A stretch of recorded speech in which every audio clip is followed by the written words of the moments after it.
अस्सलाम वालेकुम, मैं बाब जहांगीर। आप देख रहे हैं प्रोग्राम व्यापार। फिस्कल ईयर 2026-27 का प्रपोज फेडरल बजट पाकिस्तान की इकोनॉमी के लिए एक बहुत ही अहम मोड़ साबित हो सकता है। हुकूमत ने 17.1 खरब रुपए का बजट तैयार किया है, जो गुज़िश्ता फिस्कल ईयर यानी 25-26 के 17.5 खरब रुपए के बजट से तकरीबन 473 अरब रुपए कम है। अब इसका मतलब यह है कि हुकूमत शायद एक्सपेंसेस कम करते हुए फाइनेंशियल डिसिप्लिन को ही कंटिन्यू करना चाहती है। हुकूमत ने आइंदा फिस्कल ईयर के लिए 4.1% ग्रोथ रेट और 8.4% जो इन्फ्लेशन रेट है उसका टारगेट मुकर्रर किया है। अब गुज़िश्ता बजट में ग्रोथ रेट का टारगेट 4.2% और इन्फ्लेशन का टारगेट 7.5% था। इससे जाहिर होता है कि हुकूमती अंदाजों में महंगाई पर दबाव रहने का खदशा मौजूद है। अब सबसे बड़ा चैलेंज टैक्स कलेक्शन का है। FBR को 15.2 खरब रुपए जमा करने का टारगेट दिया जाएगा, जो गुज़िश्ता साल जबकि ये टारगेट 14 खरब के आसपास था, यानी तकरीबन 1.1 खरब रुपए इजाफी टैक्स कलेक्शन की ज़रूरत होगी। जबकि इस फिस्कल ईयर में FBR ने अपने टारगेट को तकरीबन 1 खरब रुपए के शॉर्टफॉल से मिस किया है। लोन्स पर इंटरेस्ट की अदायगी अब भी एक बहुत बड़ा खर्च है। अगरचे इंटरेस्ट पेमेंट्स का तखमीना 8.2 खरब रुपए से कम होकर 7.8 खरब रुपए रह गया है, लेकिन फिर भी कुल बजट का तकरीबन आधा हिस्सा लोन्स पर ही खर्च होगा। दिफाई बजट 2.5 खरब रुपए से बढ़कर 2.6 खरब तक पहुंचने का इम्कान है, जबकि तरक्याती प्रोग्राम 1 खरब रुपए से बढ़कर 1.1 खरब रुपए प्रपोज किए गए हैं। अब इससे ये जाहिर होता है कि हुकूमत तरक्याती मंसूबों पर ज़्यादा इन्वेस्टमेंट चाहती है। पेट्रोलियम लेवी का टारगेट, जो कि डायरेक्ट आवाम से लिंक करता है, इसका टारगेट 1.4 खरब रुपए से बढ़ाकर 1.7 खरब रुपए मुकर्रर किया गया है। यह तकरीबन 17.5% इजाफा है, जो अवामी सतह पर फ्यूल की कीमतों के हवाले से मजीद तशवीश पैदा कर सकता है। अब ये जो टारगेट्स हैं, ये कितने काबिल अमल हैं, ज़रा इस पूरी सूरत के डॉक्टर आबिद सुलैरी साहब हमारे साथ मौजूद हैं, एग्जीक्यूटिव डायरेक्टर हैं SDPI के। आबिद साहब, बहुत शुक्रिया प्रोग्राम के लिए आपने वक्त निकाला। भी जो FBR का टारगेट हम पहले ही शॉर्टफॉल देख रहे हैं, कोई 10-11 महीनों में ऑलमोस्ट 900 अरब का, वो भी बढ़ा दिया गया। फिर ये लेवी जिस अंदाज से बढ़ाई जा रही है, अभी कम होकर भी ऑलरेडी पर लीटर पर 90 रुपये है। तो ये बजट में कोई अच्छी खबर भी हमें सुनने को मिलने वाली है? जी शुक्रिया अरबाब साहब। देखिए, आपके सवाल में ही इसका जवाब पोशीदा है। जाहिर है कि अगर FBR टैक्स कलेक्शन पूरा नहीं कर पाता तो फिर आपको इनडायरेक्ट टैक्सेशन की तरफ जाना होता है, और वो इनडायरेक्ट टैक्सेशन जो है वो या GST है, या वो इनडायरेक्ट टैक्सेशन जो है वो हमारा पेट्रोलियम डेवलपमेंट लेवी है। तो अगर टैक्स ऑन इनकम जो है वो नहीं ब्रॉड होता तो फिर आपके पास लेवी एक ऐसा टूल होगा ताकि आमदनी बढ़ाई जा सके। लेकिन यहाँ पे ये अप्रिशिएट किया जाना चाहिए कि पिछले सालों में अगर हर साल से आप कंपेयर करें तो FBR की जो टैक्स कलेक्शन है, गो के वो अपना टारगेट मिस करती है, लेकिन टैक्स कलेक्शन उसकी गुज़श्ता बरस से बेहतर होती है। जिसका मतलब ये है कि FBR अपने इन्फोर्समेंट मैकेनिज्म के ज़रिए टैक्स जो है वो कलेक्ट करने की कोशिश कर रही होती है। अभी भी अगर हम देखें, जो हुकूमत पाकिस्तान ने IMF के साथ कमिटमेंट की है, तो उसमें FBR की इन्फोर्समेंट को बेहतर बनाना, उसके टैक्स ऑडिट को बेहतर बनाना, और बेवरेज और टेक्सटाइल सेक्टर में भी जो ट्रैक एंड ट्रेस का मैकेनिज्म है, कैमरेज का, जो कि फर्टिलाइज़र और शुगर सेक्टर में जैसे किया गया है, सिगरेट में किया गया है, वो करना शामिल है ताकि टैक्स एवेजन जो है उससे बचा जा सके। इसी तरह से अगर FBR जो है वो फिक्स रिटेल्स जो रिटेलर पे फिक्स टैक्स लग रहा है वो इम्प्लीमेंट करने में हुकूमत कामयाब हो जाती है, तो वहाँ से भी आपको जो इजाफी रकम है वो दस्तयाब होगी। और यही जो बाकी हमारे सेक्टर, स्पेशली प्रोविंसेस में जो कहा गया है कि वो अपनी सर्विसेज को ज़्यादा बेहतर तरीके से टैक्स करें और एग्रीकल्चर टैक्स की तरफ जाएं। एग्रीकल्चर टैक्स तो मैं बहुत ज़्यादा उस पर उम्मीद नहीं हूँ, क्योंकि अगर डॉक्यूमेंटेड सेक्टर से टैक्स लेना मुश्किल है तो एग्रीकल्चर में तो कोई डॉक्यूमेंटेशन नहीं है। आपको ये प्रूव करना कि किसी भी बड़े रकबे पे क्या लागत थी, क्या उसमें से पैदावार आई, कितना उसमें से मुनाफा हुआ, यानी जस्ट लाइक बिजनेस उसकी डॉक्यूमेंटेशन रखना। तो जब तक वो नहीं होगी, इस पे शायद कोई फिक्स टैक्स जो है वो तो लगाया जा सकता है, लेकिन जो टैक्स ऑन एग्रीकल्चर इनकम है वो शायद अभी नहीं हो पाएगा।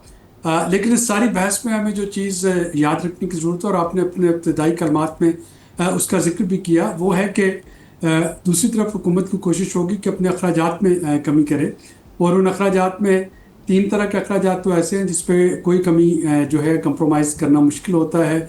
जो कर्ज़ है, कर्ज़ की अदायगी जो है वो डिफ़ॉल्ट से बचने के लिए बहुत ज़रूरी होती है।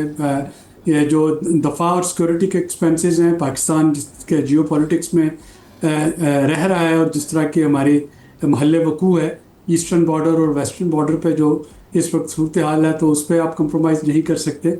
और तीसरा होता है जो day to day expenses of civil government है, जिसमें कि आपके तनख्वाहें और पेंशन है उसको भी नहीं काटा जा सकता। तो फिर डेवलपमेंट सेक्टर जो है वो आके हिट होता है, पीएसडीपी या सब्सिडीज़ और ग्रांट्स।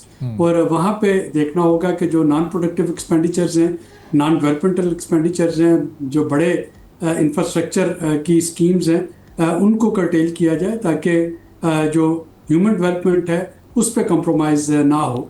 तो ये इस तरीके का बजट जो है ये आता हुआ देख रहा हूँ, जो भी अगले माली साल तो आबिद साहब, ये अब एफबीआर अपने टारगेट से अब नहीं अचीव कर पाता, कलेक्शन उनकी गो के बढ़ जाती है, लेकिन क्या उसी हिसाब से उसी परसेंटेज से टैक्स पेयर्स की भी तादाद में इजाफा हो रहा है? क्योंकि जो एग्जिस्टिंग टैक्स पेयर्स हैं उन पर ही वो परसेंटेज तो बढ़ती रहती है, लेकिन वो तादाद नहीं बढ़ पा रही है जितनी वो कलेक्शन बढ़ाने में कामयाब हो रहे हैं। जो रिटर्न फाइल करने को अगर हम कहते हैं कि रिटर्न्स कितनी फाइल हुई, तो उनमें तो इजाफा हो रहा है, लेकिन स्पेसिफिक अक्सर रिटर्न जो हैं वो सिर्फ सेल परचेज के पॉइंट ऑफ व्यू से लोग फाइल करते हैं और बाद में नील की वो रिटर्न फाइल कर देते हैं ताकि जिस टैक्स पेयर बन सके। ये सैलरीड क्लास और जो डॉक्यूमेंटेड बिजनेस है, मेरा ख्याल है कि उसकी अब बस हो चुकी है। वहाँ पे मज़ीद टैक्स जो है उसको स्क्वीज़ करना अब मुश्किल होगा। अब हमें जो अनडॉक्यूमेंटेड बिजनेसेस हैं उनकी तरफ देखना होगा, या जो सर्विसेज सेक्टर में एक वसी गैप है।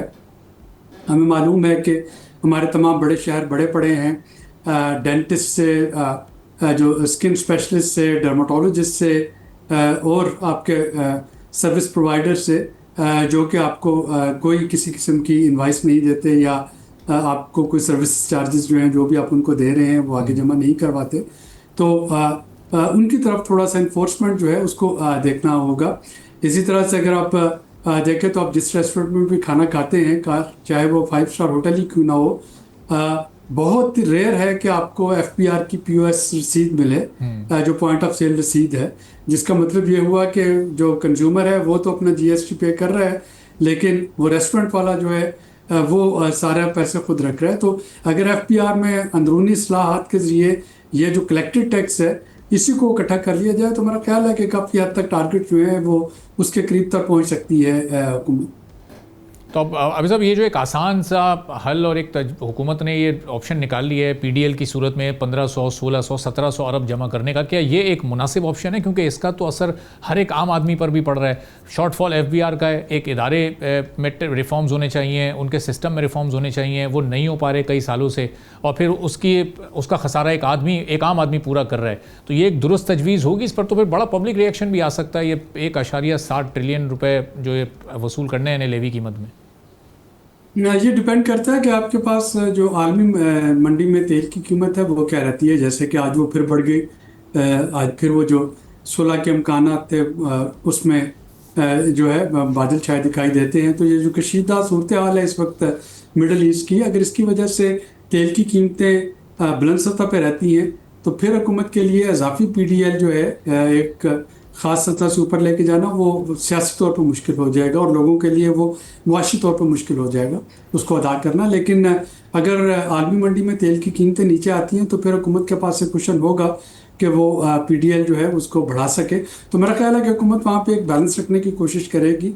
ये नहीं हो सकता कि आलमी मंडी में तेल की कीमतें अगर महंगी हैं और बाकी सारे फैक्टर्स आपको पता है कि सिर्फ आलमी मंडी में तेल की कीमत ही नहीं, उस पर इंश्योरेंस कास्ट भी है, उस पर शिपिंग कास्ट भी है, और जो हम डायरेक्ट रिफाइंड ऑयल लेते हैं उसकी कीमत अलहदा से हाई होती है। तो उसके ऊपर पीडीएल लगाना तो हुकूमत काफ़ी सोच समझ के फैसला कर रही होगी। अगर वो ऐलान कर भी दे कि पीडीएल मैक्सिमम वो किया जा सकता है, तो मेरा नहीं ख्याल कि उसको यकमुश्त हुकूमत सियासी तौर पे चाहेगी कि उसको ले, चूँकि उसके बैकलैशेस ज़्यादा होंगे। ठीक है, बहुत बहुत शुक्रिया डॉक्टर आबिद क़य्यूम सुलैरी साहब, एग्जीक्यूटिव डायरेक्टर हमारे साथ मौजूद थे। गुफ्तगू आपने सुनी। एक छोटा सा ब्रेक लेते हैं, ब्रेक के बाद वापस आएंगे, एक और आम मौजू पर बात करेंगे। एक बार फिर आपको प्रोग्राम में खुशामदीद कहेंगे। पाकिस्तान में मशरक़ वस्ता की जंग के बाद पेट्रोलियम प्रोडक्ट्स की कीमतों में गैर मामूली उतार चढ़ाव देखने में आया है और इसमें हैरानकुन तौर पर सबसे ज़्यादा तवज्जो जेट फ्यूल पर रही है, क्योंकि इसकी कीमत चंद हफ्तों में 188 रुपये फ़ी लीटर से बढ़कर एक मौके पर 517 रुपये तक भी पहुंची। कुछ अरसे पहले लोगों को इसकी कीमत से मुतालिक कोई ख़ास इल्म नहीं होता था। अच्छा, फिर बाद में इंटरनेशनल मार्केट में जब क्रूड ऑयल की कीमतें कम हुई तो फौरी तौर पर हुकूमत ने जेट फ्यूल में बड़ी कमियों का भी सिलसिला शुरू किया। ग्रेजुअली ये कीमत गिरते गिरते काफ़ी नीचे आ गई है। 28 फरवरी 2026 को जंग से पहले जेट फ्यूल तकरीबन 188 रुपये फ़ी लीटर था। अब उस दौरान पेट्रोल तकरीबन 258 रुपये, यानी उस वक्त भी 70 रुपये इस जेट फ्यूल से महंगा था पेट्रोल, और डीजल की कीमत उस वक्त 276 रुपये फ़ी लीटर थी। अब जंग शुरू होने के बाद इंटरनेशनल मार्केट में शदीद बेचैनी पैदा हुई और मार्च और अप्रैल के दौरान कीमतों में मुसलसल इजाफा होता रहा। 6 मार्च को पेट्रोल और डीजल की कीमत में तकरीबन 55 रुपये यकमुश्त फ़ी लीटर का इजाफा किया गया, जिससे पेट्रोल की कीमत 300 क्रॉस कर गई और 313 के आसपास पहुंची और डीजल की कीमत 330 रुपए से भी जायद हो गई।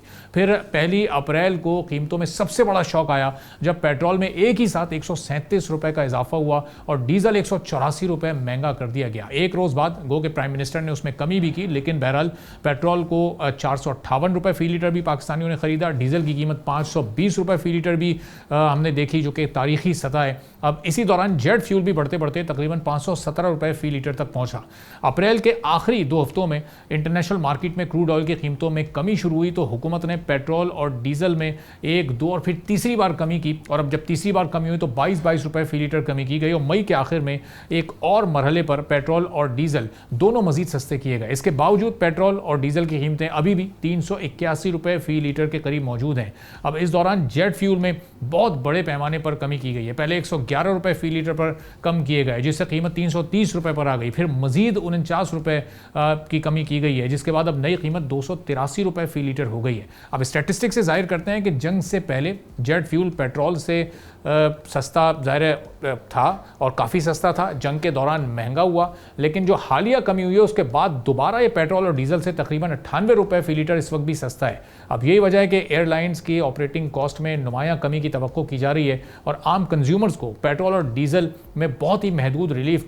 लेकिन क्या अब यह मुमकिन है कि पेट्रोल और डीजल में भी इसी तरह से रिलीफ दिया जा सके, और जेट फ्यूल में इतने रिलीफ की क्या वजह है? ज़रा इसको आम अल्फाज में समझने की कोशिश करेंगे। डॉक्टर फ़ारूक सलीम साहब हमारे माशियात हैं, हमारे साथ मौजूद हैं। बहुत शुक्रिया फ़ारूक सलीम साहब, प्रोग्राम के लिए आपने वक्त निकाला। अब हम ये देख रहे हैं कि जेट फ्यूल में कमी होती है 111 रुपए की, फिर होती है 49 रुपए की।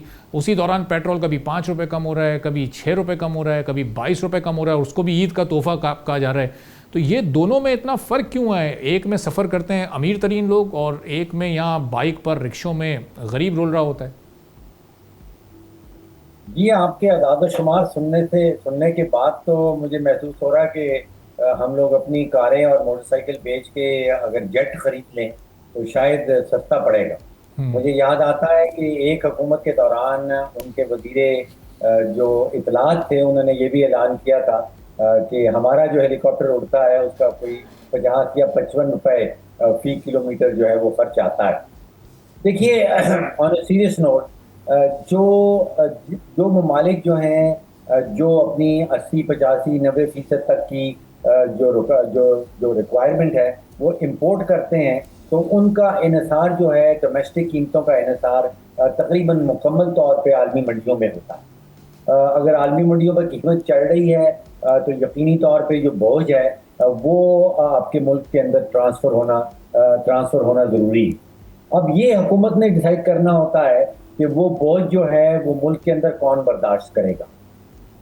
बांग्लादेश ने जब कीमतें ईरान और अमेरिका की जंग के बाद बहुत तेज़ी से चढ़ी, बांग्लादेश में शायद ये फैसला किया गया कि तकरीबन 16 से 17% जो आलमी मंडियों का बोझ है वो आम बांग्लादेशी शहरी पे डालना है, और बाकी कोई 80 से 85% बोझ जो है वो एक कंपनी उनकी है बांग्लादेश पेट्रोलियम के नाम से, उसकी बैलेंस शीट के ऊपर ट्रांसफ़र कर दिया गया। इसी तरह भारत के अंदर फैसला ये किया गया कि बिल्कुल भी जो बोझ आलमी मंडियों का है वो आम भारतीय शहरी के ऊपर जो है वो ट्रांसफ़र नहीं करना। वहाँ पे तकरीबन 100% जो आलमी मंडियों की कीमत का बोझ था वो 3 भारतीय कंपनियां हैं, तेल की कंपनियां हैं, भारत पेट्रोलियम, हिंदुस्तान पेट्रोलियम और इंडियन ऑयल कॉरपोरेशन, वो उनकी बैलेंस शीट के ऊपर डाल दिया गया।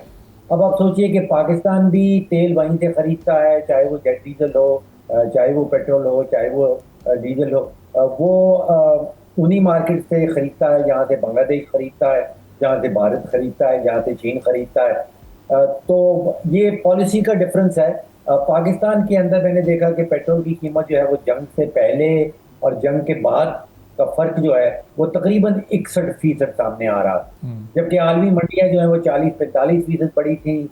भारत में उसका तकरीबन कोई भी इजाफा नहीं हुआ। बांग्लादेश में 16% ऊपर था, चीन में भी कोई 15-16% कीमतें ऊपर थी, लेकिन पाकिस्तान में 60 से 61% जो है वो उनमें इजाफा आ गया। तो ये मेरा ख्याल है कि हुकूमत की अपनी पॉलिसी है कि बैरूनी ममालिक, बैरूनी मंडियों का जो बोझ है वो मुल्क के अंदर कौन बर्दाश्त करे।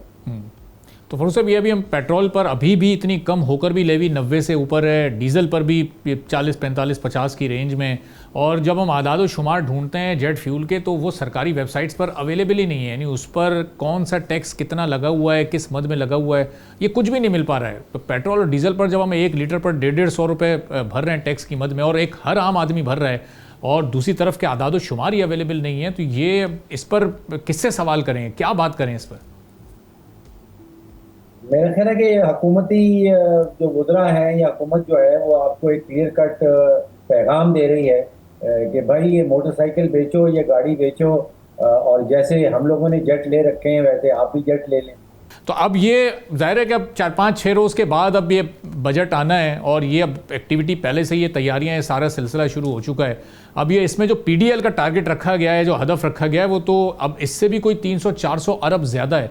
तो इसका मतलब आने वाले 6 महीने में, साल में तो हम ये तवक्को कर ही नहीं सकते कि आलमी मार्केट में कीमतें भी अगर $65-70 पर आ जाती हैं आइडियली भी, तो भी हमें कोई ख़ास रिलीफ नहीं मिलना है। ये महंगाई भी इसी तरह से चलती रहेगी, चूँकि ज़ाहिर है पेट्रोल डीजल महंगा होगा तो वो महंगाई की सूरत में एक आम आदमी तक उसका एक ट्रिकल डाउन इफेक्ट तो फौरी आएगा। जी, मैं समझता हूँ कि अगर पेट्रोलियम लेवी को एक परमानेंट हिस्सा बना देते हैं पेट्रोलियम की, पेट्रोल और डीजल की कीमत का, तो उसका जो एक वाज़े असर है वो ये है कि जिसको हम कहते हैं कि आपने स्ट्रक्चरल इन्फ्लेशन क्रिएट कर दी, यानी कि आपने महंगाई जो है वो पाकिस्तान के स्ट्रक्चर के अंदर डाल दी। देखिए, ये पेट्रोल की कीमत हो, ख़ासतौर पे डीजल की कीमत हो, ये सिर्फ पेट्रोल या डीजल की कीमत नहीं है, ये आपको अपने किचन के अंदर कुछ ही दिनों के अंदर नज़र आना शुरू हो जाती है। और ऑलरेडी आप देखिए कि जो पाकिस्तान ब्यूरो स्टैटिस्टिक्स की पिछले हफ्ते की फिगर सामने आई हैं, वो दादोशुमार ये दे रहे हैं कि तकरीबन जो आटे की कीमत है वो 31% उसमें इजाफा आया है, जो प्याज की कीमत है उसमें 42% इजाफा आया है, मट्टी की तेल की कीमत में 155% इजाफा आया है। तो ये इनमें इसका कुछ हिस्सा वो है जो पेट्रोलियम लेवी की शक्ल में पेट्रोल और डीजल की कीमत में सामने आता है। तो ये मैं समझता हूँ कि हुकूमत की बहुत ही गलत पॉलिसी होगी कि आपने महंगाई को एक परमानेंट हिस्सा बना दिया है पाकिस्तान में रहने वालों की जिंदगी के अंदर। ये एहसास उनको, हुकूमत को आना शुरू होगा जब दुनिया भर में पेट्रोल डीजल की कीमतें गिरेंगी, दुनिया भर में महंगाई की शरह गिरेगी, लेकिन वो पाकिस्तान को आप देखेंगे कि यहाँ महंगाई की शरह उस तेजी से नहीं गिर पाएगी जिस तेजी से दुनिया भर में गिरेगी। तो अब आपने $62 का जिक्र किया, जो आलमी मंडी में इस वक्त तेल का फ्यूचर चल रहा है, उसमें आज अगर आप जनवरी 2027 की डिलीवरी का एक बैरल खरीदना चाहें तो वो आप दुरुस्त कह रहे हैं, तकरीबन $60-65 का वो बैरल आज डिलीवरी में मिल रहा है। इसका मतलब ये है कि आलमी मंडियां तवक्को रखे हुए हैं कि तेल की कीमत बड़ी तेजी से गिरने वाली है, लेकिन आप दुरुस्त कह रहे हैं कि उसका वो वाला प्रोपोर्शनेट असर जो है वो आपकी और मेरी और बाकी पाकिस्तानियों की ज़िंदगी में सामने नहीं आए।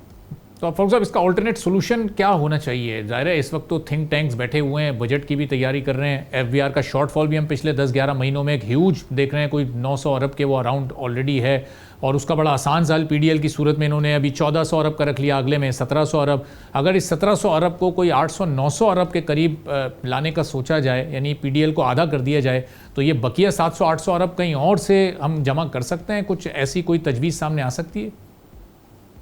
देखिए, पहली बात तो ये है जो आप तजवीज़ रख रहे हैं, ये उन ममालिक की जो शख्सियात होती हैं जो अपनी माशी पॉलिसी खुद से बनाती हैं। हमने अपनी पूरी माशी पॉलिसी जो है वो आउटसोर्स कर दी। आईएमएफ हमें बताता है कि बजट कैसे बनाना है, आईएमएफ ही हमें बताता है कि पेट्रोल की कीमत क्या होगी, डीजल की कीमत क्या होगी, आईएमएफ हमें बताता है गैस की कीमत क्या रखनी होगी। अब तो आईएमएफ हमें ये भी बताता है कि आपने एंटी करप्शन की पॉलिसी कैसे करनी है।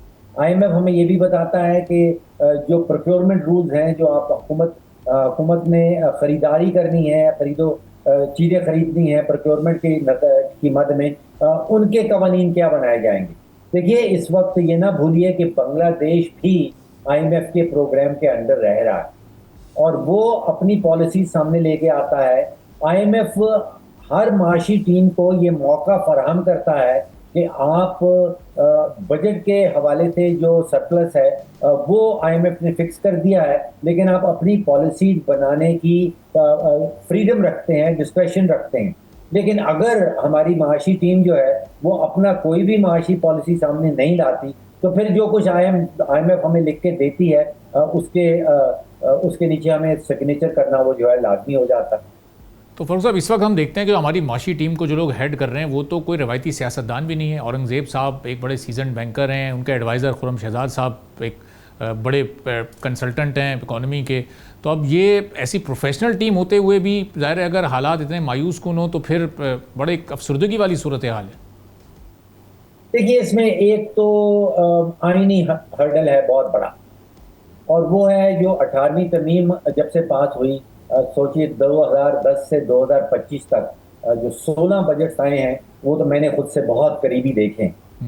अब वजीर ख़जाना साहब नेशनल असेंबली के फ्लोर में खड़े होते हैं और हर जून के महीने में हम देखते हैं और ऐलान किया जाता है कि इस साल वफाकी हुकूमत की आमदन जो है वो 17,000 अरब की होगी, और उसके कोई 30 सेकंड के बाद बताया जाता है कि उसमें से 8,500 अरब जो है वो 18वीं तरमीम के तहत सूदों को बांट दिए जाएंगे और 8,500 अरब जो है वो सूद की मद में मुख्तस कर दिए गए हैं। तो अब आप यहाँ पे वजीर ख़जाना किसी को भी बिठा दें, अगर 17,000 की आमदन है, 8,500 सूबों के पास जाने हैं और 8,500 सूद में जाने हैं, तो फिर वो जिसको हम कहते हैं कि फिस्कल स्पेस तो बची ही नहीं। तो वफाकी हुकूमत के पास तो कोई पैसा टका बचा ही नहीं। तो ये सिस्टम की कमजोरी है। मैं नहीं समझता हूँ कि ये किसी एक शख्स की या किसी एक दफ्तर की कमजोरी।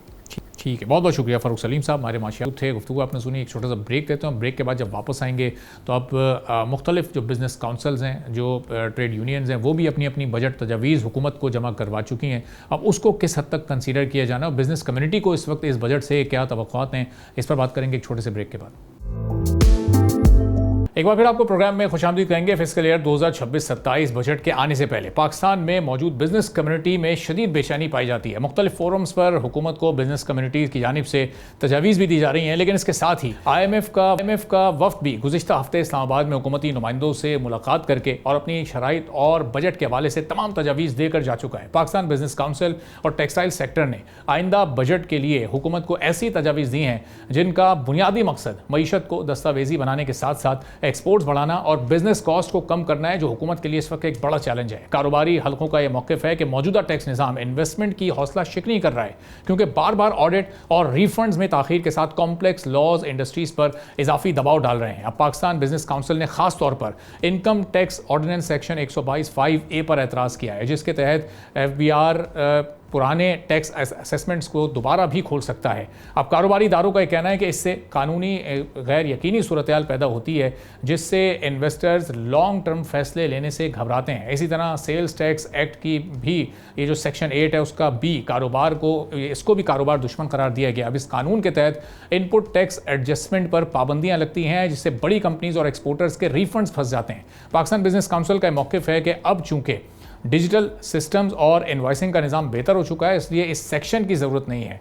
टेक्सटाइल सेक्टर खुसूसन all Pakistan textile mill association ने बजट में सुपर टैक्स ख़त्म करने के साथ टर्नओवर टैक्स कम करने और ज़ीरो रेटिंग बहाल करने का मुतालबा किया है। अब इंडस्ट्रियलिस्ट ये कहते हैं कि एनर्जी की कीमतें ज़्यादा और देर से रिफंड्स के साथ इम्पोर्टेड रॉ मटीरियल पर भारी ड्यूटीज़ पाकिस्तानी एक्सपोर्ट्स को आलमी मार्केट में इनकम्पेटिटिव बना रही हैं। अब एक्सपर्ट्स के मुताबिक अगर हुकूमत कारोबारी तजावीज़ मान लेती है तो फिर शॉर्ट टर्म में टैक्स के जो टारगेट्स हैं उनको पूरा करना एक बड़ा मसला हो सकता है, लेकिन लॉन्ग टर्म में इन्वेस्टमेंट के साथ एक्सपोर्ट्स और डॉक्यूमेंटेड इकोनॉमी को फ़ायदा पहुंच सकता है। अब इनमें से कौन कौन सी तजावीज़ ऐसी हैं जो फौरी तौर पर हुकूमत के लिए मानना काबिल अमल है, इस पर हम बात करेंगे। जावेद कुरैशी साहब CEO हैं पाक्सल के, हमारे साथ मौजूद हैं। जावेद साहब, बहुत शुक्रिया प्रोग्राम के लिए, आपने वक्त निकाला। अब पाकिस्तान बिजनेस काउंसिल ने भी अपनी तजावीज़ हुकूमत को पेश कर दी हैं, लेकिन ज़ाहिर है जो पिछले 2-3 महीनों में जो सूरत हाल रही है दुनिया की और पाकिस्तान इकॉनमी जिस तरह से हिट हुई है उस सूरत हाल से, तो हुकूमत के लिए भी एक बड़ा चैलेंज है फिस्कल स्पेस क्रिएट करना, ये सारे जो इस वक्त रिलीफ हैं वो फराहम करना। क्या एक्सपेक्ट कर सकते हैं हम कि बजट के साथ क्या होने वाला है? देखें जी, thank you very much for having me on your programme. जी देखें, हुकूमत भी यही कह रही है जी कि फिस्कल स्पेस नहीं है, सिचुएशन थोड़ी टफ है because of the gulf crisis, और अगले 6-8-10 महीने जो है वो पोजीशन टाइट रहेगी। IMF प्रोग्राम है, IMF चाहता है कि पाकिस्तान जो है वो अपने फिस्कल टारगेट्स मीट करे, लेकिन हम ये कहते हैं जी कि बिल्कुल फिस्कल स्पेस है और आपको अब तवज्जो देनी है इनफॉर्मल सेक्टर पे। जो आज का टैक्स का निज़ाम है जी, वो हम बिलीव करते हैं कि वो बहुत ज़्यादा खिलाफ है डॉक्यूमेंटेड सेक्टर के। डॉक्यूमेंटेड सेक्टर 50-55% टैक्स दे रहा है और जो आपका अनडॉक्यूमेंटेड सेक्टर है जी, उनको खुली छूट मिली हुई है। तो हम ये चाहते हैं और हम ये देखना चाहते हैं जी कि आप इन सेक्टर्स पे अब आप थोड़ी तवज्जो दें। इसमें हम रिटेल सेक्टर ज़रूर मेंशन करेंगे, हम रियल एस्टेट मेंशन करेंगे, हम एग्रीकल्चर मेंशन करेंगे, ताकि जी ये एक फेयर प्लेइंग फील्ड हो, बैलेंस प्लेइंग फील्ड हो। आप कोई मुल्क जो है वो तरक्की नहीं कर सकता जहां फॉर्मल सेक्टर पे 60-65% टैक्स लगा हुआ हो, इतनी महंगी बिजली हो और इनफॉर्मल सेक्टर को खुली छूट मिली हुई हो। वो लीकेजेस होते जाते हैं और आप जो है फिर एक इंसेंटिव दे रहे हैं फॉर्मल सेक्टर को कि वो भी इनफॉर्मल सेक्टर में चले जाएं या इन्वेस्टमेंट बाहर करें। इसके साथ साथ आप देखें कॉर्पोरेट जो इंडिविजुअल इनकम टैक्स है जी, वो भी इतना हाई है कि जो बेचारे मिडिल क्लास लोग हैं, जो प्रोफेशनल लोग हैं, जो सैलरी क्लास है, वो इतना हाई टैक्स दे रहे हैं कि उनके लिए बहुत मुश्किलात हैं टू मेक एंड्स मीट। बिजली की कीमत अलग है, एजुकेशन की कीमत अलग है, इन्फ्लेशन अभी भी 8-10% है। तो क्या हो रहा है जी कि पाकिस्तान का अच्छा टैलेंट जो है वो आहिस्ता आहिस्ता बाहर जा रहा है, क्योंकि बाहर आपको अपॉर्चुनिटीज़ मिलती हैं, इसमें आपको फिर स्किल सेट शॉर्टेजेस होने लगती हैं। तो हम ये देखना चाह रहे हैं। तीसरी चीज़ जी, आई थिंक हुकूमत को अपने खर्चे कम करने पड़ेंगे। अभी भी हम फील करते हैं जी कि अगर आप स्टेट ओन्ड एंटरप्राइजेस को देखें तो 800 बिलियन का नुकसान है वो अभी तक स्टेट ओन्ड एंटरप्राइजेस में। तो इसका क्या प्लान है जी, इसके खर्चे कैसे कम किए जा सकते हैं? हुकूमत का साइज भी आप देखें तो अभी भी हमें बहुत ज़्यादा उसमें एक्सेसिव फैट नज़र आता है। आई थिंक 55 शायद मिनिस्टर हैं। तो क्या ज़रूरत है जी, थोड़ी सी इसमें कंसोलिडेशन की ज़रूरत है, इसमें थोड़ी सी रिडक्शन की ज़रूरत है, प्राइवेटाइजेशन प्रोग्राम को लॉन्च करना है।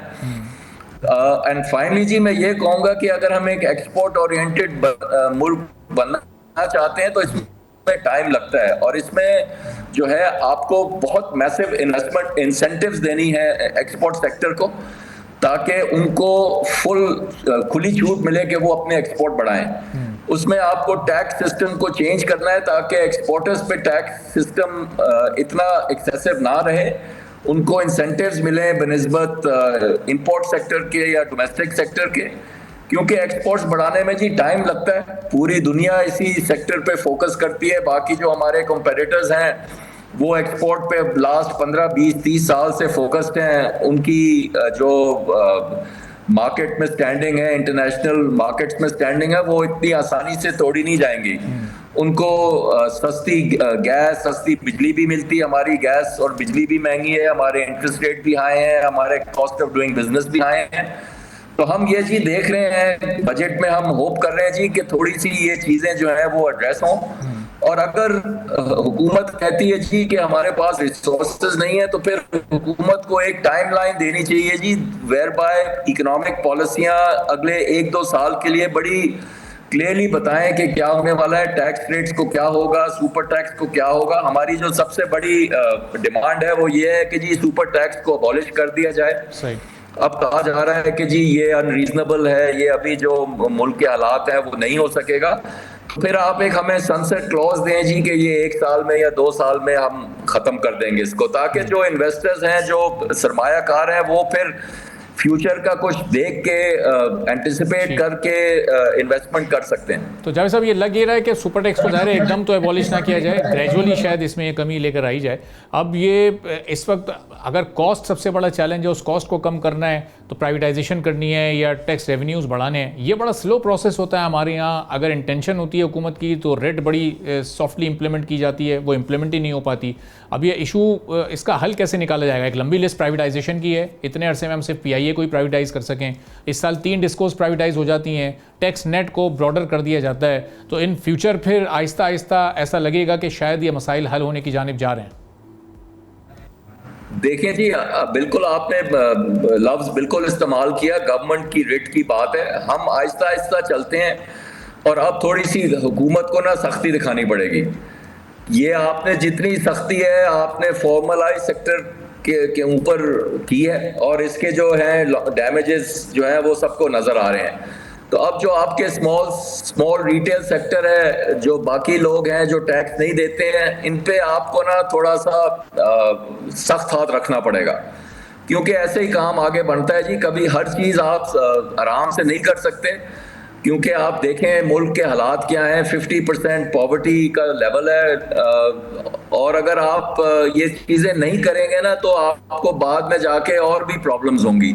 सिर्फ प्राइवेटाइजेशन पे डिपेंड करना, आपने बिल्कुल सही बात की जी कि प्राइवेटाइजेशन में टाइम लगता है, और प्राइवेटाइजेशन में भी वही इन्वेस्टर होते हैं ना, वही इन्वेस्टर जो कह रहे हैं टैक्स बहुत हाई है, वही इन्वेस्टर जो है वो प्राइवेटाइजेशन के भी तो एसेट देखते हैं ना। तो अगर उनको उनके बारे में नहीं आएगा और वो कहेंगे जी इस टैक्स रेट पे हम ये प्राइवेटाइज एसेट नहीं खरीदेंगे, तो फिर प्राइवेटाइजेशन भी नहीं होगी। प्राइवेटाइजेशन आपकी जितनी होगी जी, मेरे ओपिनियन में वो डोमेस्टिक इन्वेस्टर्स खरीदेंगे, पाकिस्तानी बिजनेसमैन खरीदेंगे। आपने देखा PIA में भी, PIA में जो दोनों पार्टीज थी वो दोनों by and large Pakistani parties थी। जो आपके डिस्कोस हैं इसमें भी आप देखेंगे कि पाकिस्तानी बिजनेसमैन आगे आएंगे। तो प्राइवेटाइजेशन को भी आपने सक्सेसफुल करना है ना, तो वही चीजें आपको करनी है जो हम कह रहे हैं। आप जिस तरीके से भी देखें जी, वो गाड़ी जो है वो सिर्फ एक ही डायरेक्शन में जा रही है। फॉर्मल सेक्टर को आप लेवल प्लेइंग फील्ड दें, फॉर्मल सेक्टर के लिए इन्वेस्टमेंट क्लाइमेट और इन्वेस्टमेंट माहौल ठीक करें, पाकिस्तानी बिजनेसमैन को इनकरेज करें, और उनको एक टाइम फ्रेम दें और एक ग्लाइड पाथ दिखाएं। चलें, आज आप आज नहीं कर सकते तो अगले 1-2 साल में एक टाइम फ्रेम तो हो, ताकि नजर तो आए लोगों को कि जी गवर्नमेंट एक डायरेक्शन में जा रहा है। सही, बहुत बहुत शुक्रिया जावेद कुरैशी साहब, CEO पाकिस्तान हमारे साथ मौजूद थे। अब बिज़नेस कम्युनिटी को इस वक्त होप है, एक उम्मीद है हुकूमत से कि कहीं कोई फिस्कल स्पेस निकलता है तो यकीनी तौर पर हुकूमत उसको रिलीफ की सूरत में बिज़नेस कम्युनिटी को शिफ्ट करेगी, ताकि हमारी मुल्क की मईशत बेहतर अंदाज से चल सके। इसी के साथ आज के प्रोग्राम से इजाज़त दीजिए। अल्लाह हाफ़िज़। सब्सक्राइब करें और बेल दबाएं ताकि कोई खबर रह न जाए।